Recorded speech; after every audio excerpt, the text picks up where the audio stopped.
The air was thin, each breath a victory. Sun glinted off snow-capped peaks. The climbers, 5 in all, steadily ascended Mount Majestic. Leading the pack was Jake, a seasoned climber, his eyes scanning the terrain. Sarah, his younger sister, followed close behind, her initial nervousness fading with each step. Ben and Chris, old friends, joked as they climbed, their laughter echoing in the vastness. Bringing up the rear was Emily, quiet and determined, her gaze fixed on the summit.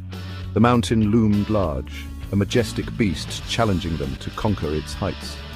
They had trained for months, their bodies hardened, their spirits high. Today they climbed not just a mountain, but a symbol of their own limitations. Hours passed. The sun climbed higher, the air grew colder. Still they climbed, their rhythm a symphony of crunching snow and heavy breaths. Stories were shared, jokes exchanged, bonds tightened, forged in the crucible of shared effort. They were no longer individuals, they were a team, united in their pursuit of the summit. "Almost there!" Jake shouted, his voice tinged with exhilaration. He pointed to a rocky outcrop ahead.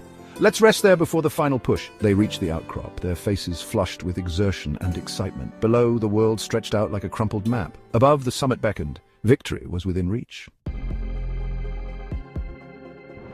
A low rumble, a tremor in the earth. At first it was easily dismissed, a trick of the wind, perhaps. Then it hit, a deafening roar. The mountain awakened. A wall of snow and ice, a raging torrent cascaded down the slopes towards them.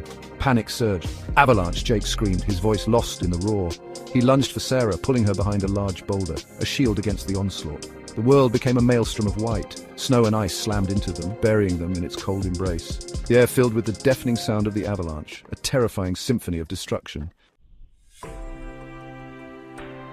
The snow settled. Silence descended, heavy and absolute. It was a silence broken only by the frantic beating of hearts. Jake emerged from the snow, his face contorted with fear. "Sarah!" he gasped, digging furiously. She coughed, snow tumbling off her as she struggled to breathe. One by one, the others emerged, battered and bruised, but alive. Relief washed over them, quickly replaced by the grim reality of their situation. They were stranded, injured and exposed to the elements. Their radios were gone, swallowed by the snow, their supplies buried, but they were alive and they had each other. They huddled together, sharing body heat, their spirits unbroken.